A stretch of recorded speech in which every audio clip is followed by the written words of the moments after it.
নিজেদের গাছের লাল মরিচ উঠিয়ে শুটকি মাছ দিয়ে নতুন একটা রেসিপি বানিয়ে পুরো 1 প্লেট ভাত খেলাম।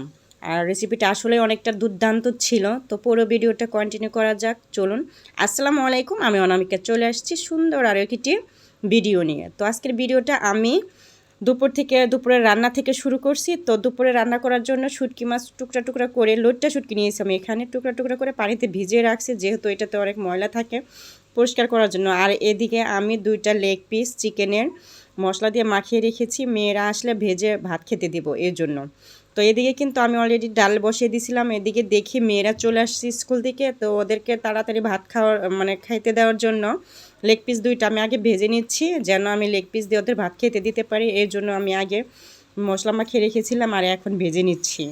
তো এদিকে ওদের ভাতও আগে হয়ে গেছে অলরেডি, এর জন্য ওদেরকে আমি ভাত খেতে দিলাম, যেহেতু স্কুল থেকে আসছে।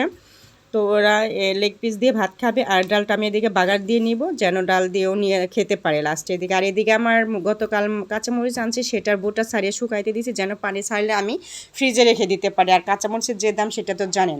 তো আর এদিকে আমি আরেকটা চুলায় শুটকি মাছগুলো ভালোভাবে ধুয়ে গাছের লাল মরিচ দিয়ে, এই মরিচটা কিন্তু আমার গাছেরই, লাল মরিচ দিয়ে সিদ্ধ করে নিচ্ছি।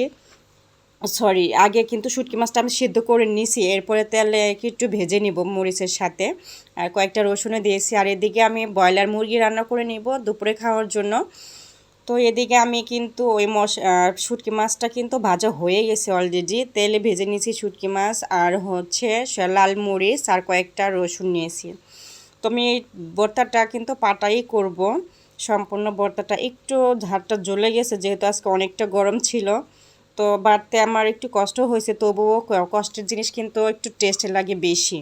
তো আমি পুরোটাই কিন্তু আমি নিজেই পাটায় বেটে নিছি, সম্পূর্ণ বাটা হয়ে গেছে। তখন আমি 2টা বাটা দিছি, আমি বেশি ফিনিশও করি নাই, একটু আবার আস্তও রাখি নাই। তো মোটামুটি একটু একটু একটু আসছিল, এই অবস্থায় আমার বাটা হয়ে গেছে। তখন আমি পাটায় থেকে তুলে নিছি। তো সম্পূর্ণটা তুলে নেওয়ার পরে আমি একটু পাটাটা আবার ধুয়ে রাখছি, যেহেতু আমি এটা তার আজকে কাজ করব না, এর জন্য পাটাটা আবার ধুয়ে রেখে দিছি। তার এদিকে এইটা কিন্তু রেসিপিটা কিন্তু খাওয়ার উপযোগী এখনও হয়নি। আর এখানে আমি শুধু কাঁচামরিচ, একটা মাত্র কাঁচামরিচ দিয়েছি, আর পেঁয়াজ দিয়ে আর সব মশলাই দিছি হালকা করে কষিয়ে।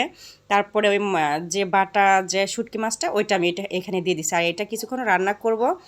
এই তো আবার একটু পানি দিয়ে দিচ্ছি, কিছুক্ষণ রান্না করার পর এটার মধ্যে যখন হয়ে যাবে অলরেডি, তখন আমি কিন্তু ধনিয়া পাতা দেবো। সেই ধনিয়া পাতাও কুচি করে কেটে রেখে দিয়েছি। আর যখন এটার মধ্যে তেল ছেড়ে দিছে, এটা কিন্তু একদম হওয়ার পর্যায়ে, নামানোর আগ দিয়ে শুধু আমি ধনিয়া পাতাটা এটার উপর দিয়ে দিয়ে একটু নাড়াচাড়া করে নেড়ে নিব। আর এই ধনিয়া পাতার গ্রানটা কিন্তু একটু একটু কাঁচা থাকলে গ্রানটা সুন্দর আসে, এর জন্য আমি নামানোর আগ দিয়েই দিই। তো এই যে দেখেন অলরেডি কিন্তু আমার হয়ে গেছে, এখন খাওয়ার জন্য আমি নিচ্ছি। আপনাদের ভাইয়ার আমি নিচ্ছি। আর এটা কিন্তু অনেকটা ঝালঝাল হবে, স্পাইসি, এটা ওইভাবে স্পাইসিটাই বেশি টেস্ট লাগে। তো এর জন্য আমি একটু বেশি করে নিচ্ছি। আর আমি ঝালঝালটাই বেশি পছন্দ করি, আপনাদের ভাইয়া একটু ঝাল কম পছন্দ করে, এর জন্য অনেক কমই দিচ্ছি। তো এই রেসিপিটা আসলে অনেকটা মজার, আপনারা অবশ্যই ট্রাই করে দেখবেন। তো আজকের মতো এ পর্যন্তই, আল্লাহ হাফেজ।